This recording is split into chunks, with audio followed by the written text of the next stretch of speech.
сәлеметсіздер ме? Мен Марат Жасұлан, Ақтөбе облысы Темір ауданы Ақсай ауылынан Нұрпейіс Байған атындағы мектеп балабақшасының 9 сынып оқушысымын. Және ауылдық жылыжай жобасының облыстық бизнес идеялар байқауына қатысамын. Менің жобамның мақсаты жыл бойы жаңа көкөніс өндіру, ауыл тұрғындарын сапалы өніммен қамтамасыз ету, жергілікті экономиканы дамыту, жастардың кәсіптілігін қолдау, азық-түлік қауіпсіздігін арттыру.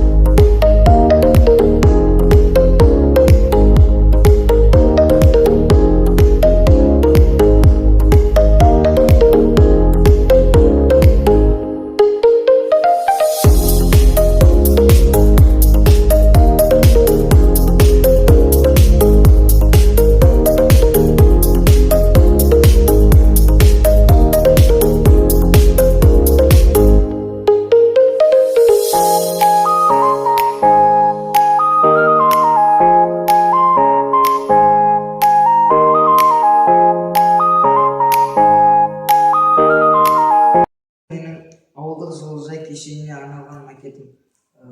Бұл макетті мен қоршауын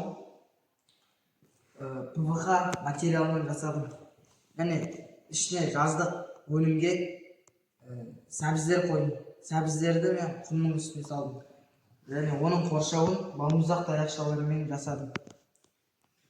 Келесі бізде жылыжайдың өзі, мен бұны қатты шыныға ұқсас материалдан жасадым. Ішіне ПВХ материалымен қоршау жасап, құм құйдым. Құмға қиярлар еттім. Және келесі жылыжайға мен қызанақтар еттім. Дәл сондай жылыжай.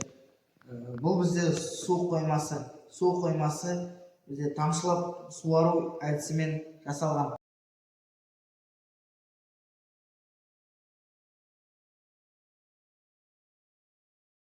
Табыстылығы қияр бір маусымда 2000-2500 килограмм өндіріледі. Бір маусымдағы табысы 1 миллион 600 бен 2 миллионның арасы.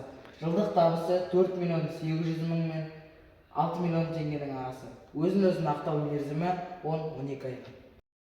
Ауыл үшін тиімділігі: жергілікті жұмыс орындары ашылады, бағаны тұрақтандыру, мектеп пен балабақшаға таза өнім, ауыл экономикасының дамуы, көп балалы, жалғызбасты, әлеуметтік жағдайы төмен отбасыларға тегін әлеуметтік көмек көрсетіледі.